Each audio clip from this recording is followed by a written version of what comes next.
Yo, Philly landlords, welcome to Landlords Connect Philadelphia Edition, your resource for becoming a successful landlord in the Philadelphia area.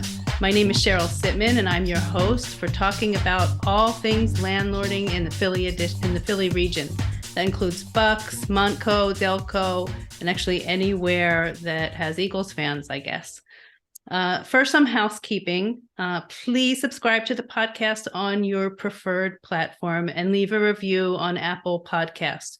When you subscribe, you will be alerted to new episodes, and links to the podcasts are included in the notes and posts. If you can't find it, please contact me and let me know that we're not doing something correctly so that we make sure everybody who needs to know about these podcasts and episodes does have the information.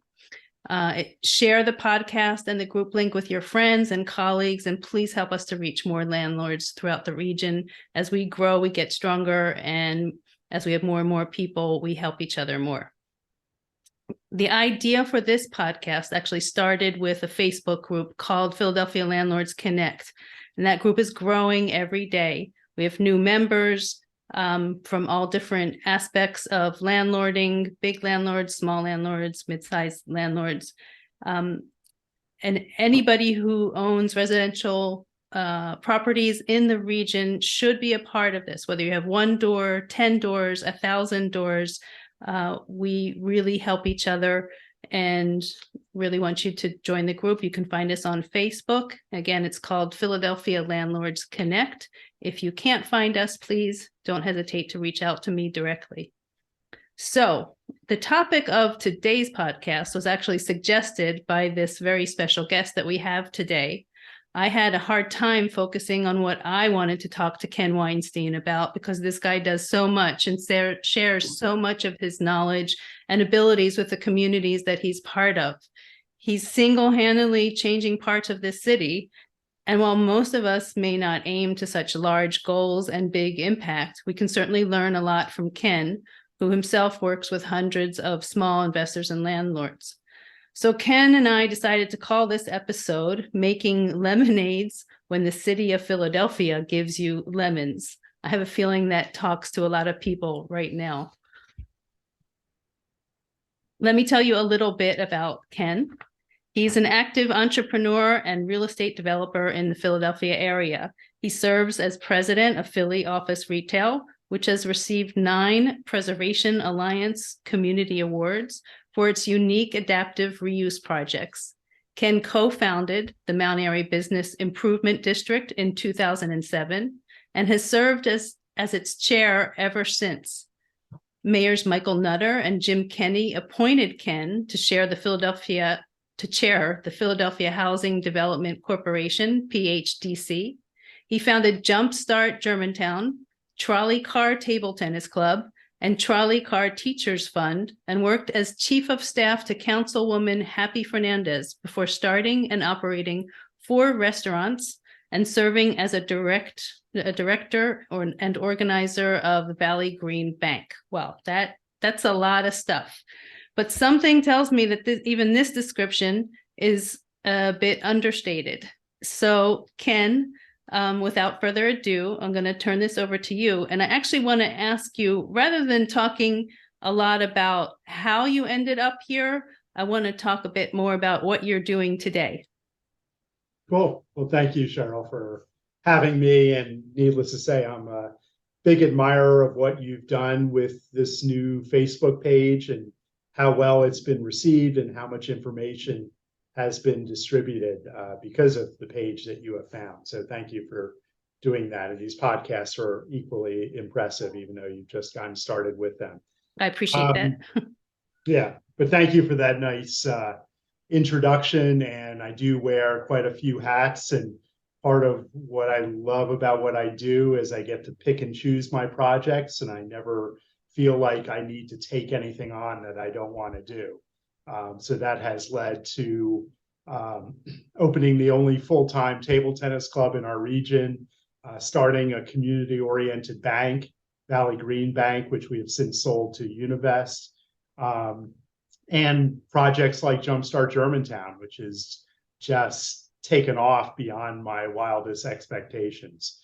I'm currently, as you said, president of Philly Office Retail. We are a small, medium-sized developer. We have 25 people on staff, and we currently own and manage 800,000 square feet of mostly commercial space, but also some residential. And is most of that in the Wayne Junction area? Most of it's in Mount Airy and Germantown. Wayne Junction is our newest project. But what our mission is to improve the communities in which we invest, but more specifically, we take vacant, deteriorated commercial buildings and do adaptive reuse and find another life for those properties by renovating them and leasing them out. So that's what we do. So it's taking school buildings and churches and factory buildings and finding new uses for them that will reinvest in the communities and add amenities. That's okay. That sounds to me amazing. I can't even imagine what a project like that must entail. I once, not that long ago, actually went to see a church that was for sale and understood very quickly that this is not something that I have any ability to get involved in. Churches are not easy, needless to say. We've redone maybe 6 over time, everything from a Waldorf school out of St. Peter's Church to 19 condos and a theater out of Mount Airy Presbyterian Church. Each one is different in its own way and has its own use depending on the layout and where it's located. But our most recent project, as you alluded to before, is Wayne Junction. And the reason why Wayne Junction is so different is, like most real estate developers, we would renovate one property at a time. Wayne Junction is different because we accumulated 15 buildings and lots before we got started, and now we're in the process of reusing those buildings. They're in a historic district, so we pay attention to the historic significance of each one, but we're also paying attention to what the community wants. So we've already established Attic Brewing Company, Deke's Barbecue, Merzbacher's Bakery, Philadelphia Woodworking, just a number of different uses to produce jobs, but also make it so that there's walkable amenities for area residents.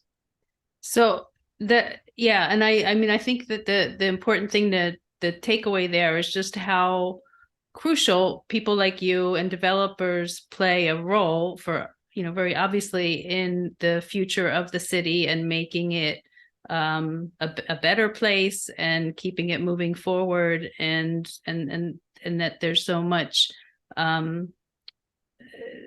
there's so many people that are involved in making a city what it is, and that if development doesn't happen, then you start to have trouble because things go the other way. So it's either move forward or move backward, I guess. Right. And for years, we've experienced redlining in our city, which has created disinvestment.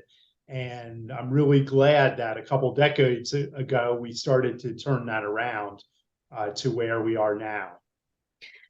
So I wanted to dive a little deeper into Jumpstart.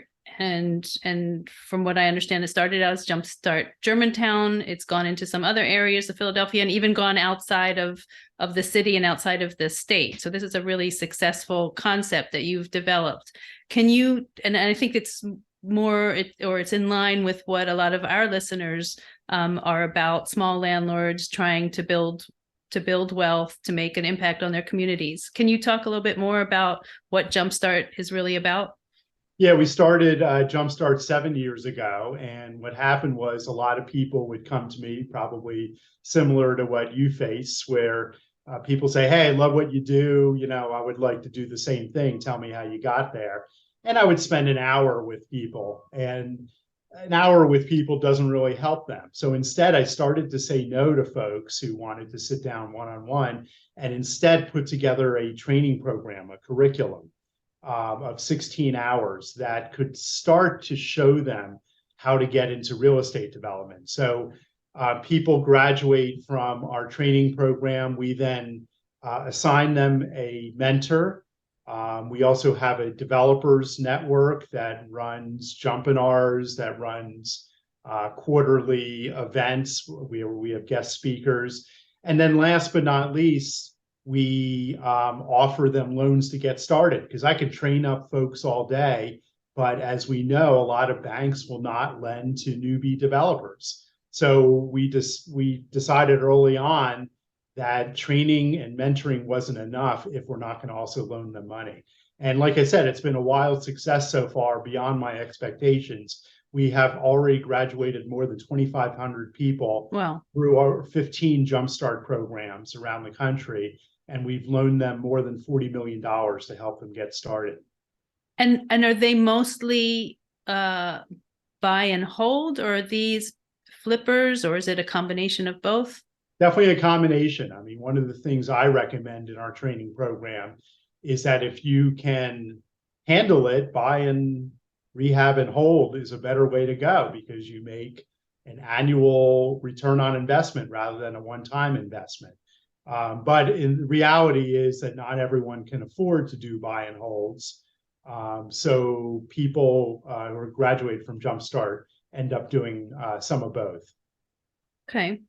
So let's go back to the topic of our talk, making lemonade when the city gives you lemons. And for a lot of us, we complain about all of the roadblocks and the bureaucracy of the city, what a lot of people feel is anti-landlord and anti-developer sentiment. I mean, you're really in there you're working on these issues every day and come upon sure all kinds of complications and challenges, which I think is just part of being a developer, no matter where you are probably in the world. So there's some things that maybe are particular to Philadelphia. Can you talk about this idea of how you turned lemons into lemonade?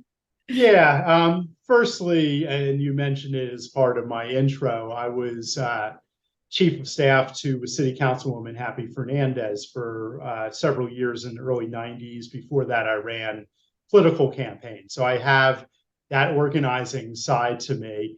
And I think because of that, I have a better understanding of not just how to do investment and be a landlord, but also public policy and why elected officials and the bureaucracy in the city sometimes does things that they do. I'm not going to defend them. I just have a better understanding of what they're doing. So as an example, when lead paint legislation comes out, I could understand that landlords see it as an attack on them. Instead, I see it as, trying to balance interests. I mean, lead paint, let's face it, it has a really negative, bad effect on particularly kids who get that exposure.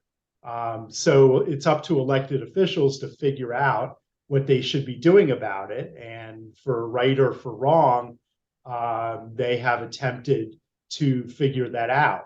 I think they may have moved a little too far towards being anti-development, but I can understand why they're trying to address the problem and put it on landlords. So, yeah, and that's, it seems to happen a lot. It happens now, I think, more and more, the whole issue of the sewer infrastructure, for example, and then they created the program with American Water Resources that I hear mixed things about it. I think in the beginning, it may have been a good program where you can get basically a subsidized policy to cover that. But it's all of these issues, and now there's the bed bug laws, which do seem quite unfair, and all of those burdens that are placed on landlords have to be paid for somehow. So at the end of the day, it is going to be the rent that goes up. So the increase in taxes, all of the things that lead to the expenses of a landlord being higher are going to eventually make its way down to either to the tenant who's going to have to pay the rent, or to a situation where the rent has to be so high that it's unaffordable for tenants, then the business case for a landlord doesn't make sense anymore. So he's going to get out of the market. So there's So, I mean, that what you're balance. describing, I refer to as unfunded mandates, meaning elected officials in our city are putting restrictions and priorities on landlords, and that is having consequences that they did not anticipate. So there is a misunderstanding very often by elected officials on what the repercussions are of their actions. Another example of what you're talking about is that every time an elected official comes out against allowing single family homes to become duplexes or triplexes or quads, they are raising rents. So you can't say you're for affordable housing, but you're against dividing up houses into multiple parts, which could end up with lower rents. So I understand again why they're doing that. They're doing that because they're getting pushed by area residents in terms of parking considerations, but they have to understand that at the same time they're raising rents, and that's dangerous for those of us who care about affordable housing. Right. So in terms of going back to the lemonade, I like that metaphor. I think that the name of the game, at least the way I see it, is the ability to be agile and to certainly not have all of your eggs in one basket kind of thing, but also be realistic that things can change at any time, and that we're not as landlords, we're obviously not in control, and you have to kind of swing with the punches, but you also have to look for how can you leverage the situation. I don't have off the top of my head any concrete examples. Maybe you do, but because you had that idea about the lemons and the lemonades, I'm going to keep pushing you on that. Yeah. So yeah, let me dive into that. What I was referring to when I talked about taking lemons that the city gives you and making lemonade is you got to stay focused when you're in our business. It's easy to get crazed about what an elected official said or the latest city council hearing. Yes, it's a responsible thing to dive in and help elected officials understand what we understand, how a pro forma works, how a project pencils out or doesn't pencil out, all those kinds of things. It's up to us to help explain to them. But at the end of the day, we also need to put our nose to the ground and get stuff done and produce additional housing that we know will help bring more affordable housing if we could increase the supply. So when I say that we're making lemonade, we're just working through the roadblocks. Sometimes you go around them, sometimes you go over them, sometimes you go through them, but you just got to get it done at the end of the day. We have a large sign on our wall here at Philly Office Retail that says "Get shit done," and that's what we live by every day, and that's how we make lemonade. Yeah. Well, I appreciate that. And I find that in my own very small way, because I'm a very small landlord in Philadelphia, that when I'm faced with some kind of a challenge, okay, like anybody, I get mad, frustrated, and angry sometimes, but that if I stay focused, like you said, and I find the right people to talk to, navigate my way through all of the noise, I can often resolve whatever the issue is. And obviously, we're all in the city. I see that even the people who complain keep buying and keep doing things. So something is good about it. Philadelphia is an amazing city in so many ways. And I personally would like to see, the thing that I think gets me is when some of the politicians just come out as anti-landlord in the way of like it's us versus them, and that it only does damage. It doesn't do good for anybody, and it's a very populist type of way to approach it. That they're the hero of the underdog and taking on these big guys who own whatever. I think most landlords own one or two properties, but that's not how they see it, and they like to see themselves as the David versus the Goliath, and that plays well in the media and everywhere else. Do you have any suggestions of what we as a group, not each individual landlord, but we as a group could do to forge better relationships and get the ear of council members and the decision makers? Yeah, I think we need to continuously make an effort to sit down with council members, try to show them our projects. I over the last 8 years have met with most council members, and whenever possible, I take them out to my projects in Mount Airy and Germantown in particular, because nothing shows the process and the importance of what we do like getting them into a project. You can't just show it to them on paper. So people need to do that.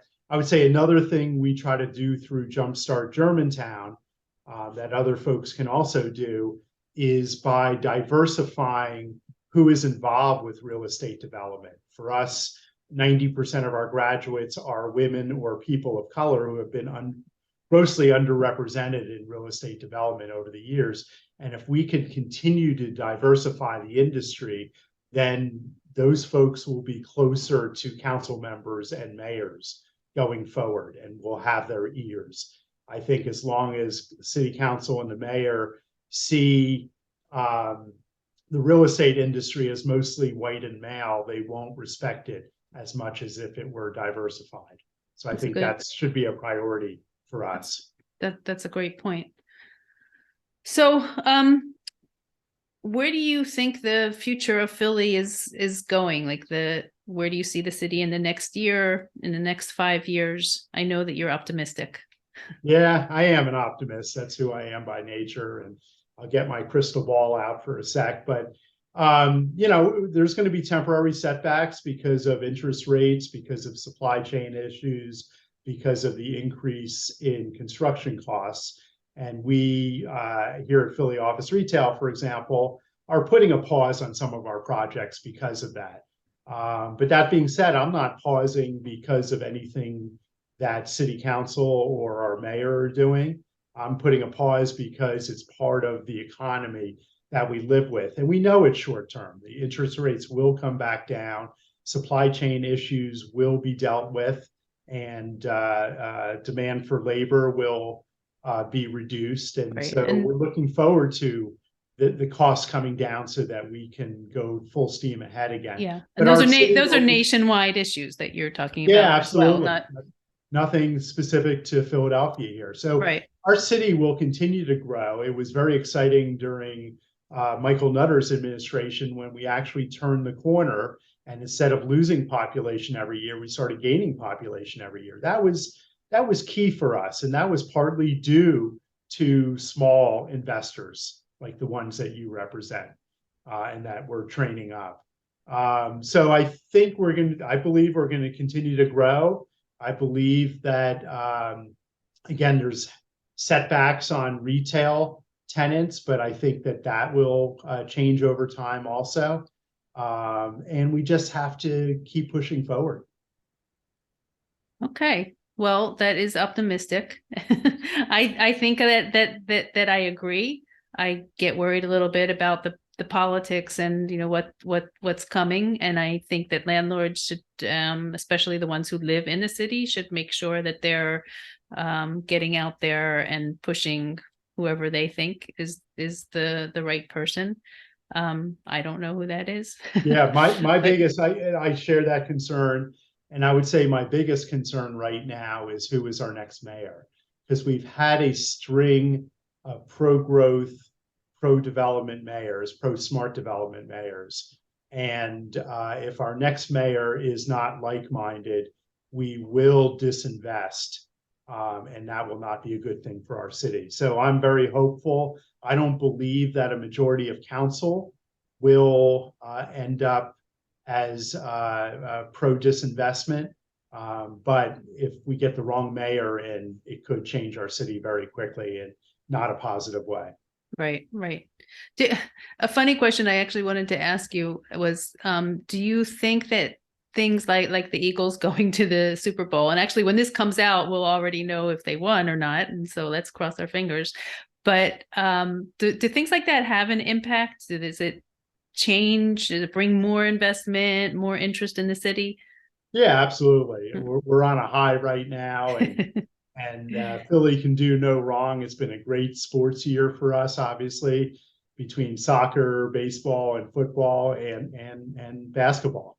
And those kind of things make people feel better about our city and about reinvesting in our city. When we're looking for commercial tenants, for example, people decide to either sign a lease or not sign a lease based on how they're feeling. And sports definitely helps that. And by the way, the Birds are going to win by 7. So we already know that. And congratulations, go Birds.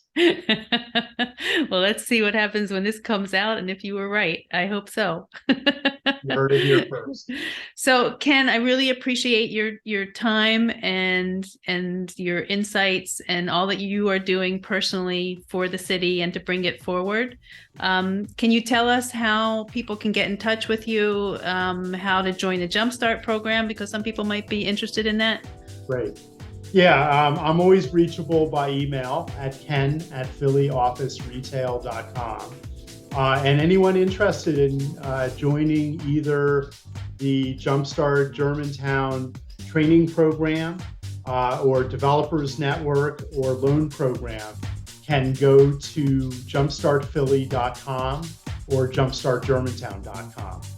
If anyone is other places in our region or in our country and would like to start their own Jumpstart program, we have a special website with a how-to guide at gojumpstart.org.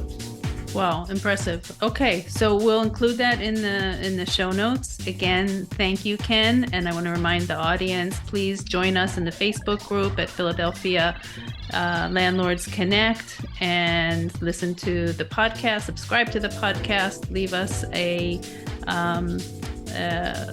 review and help us get out to more and more landlords in the Philadelphia area. Thanks so much, and I hope we can talk to you again, Ken. Yeah, thanks, Sheryl. Appreciate you having me.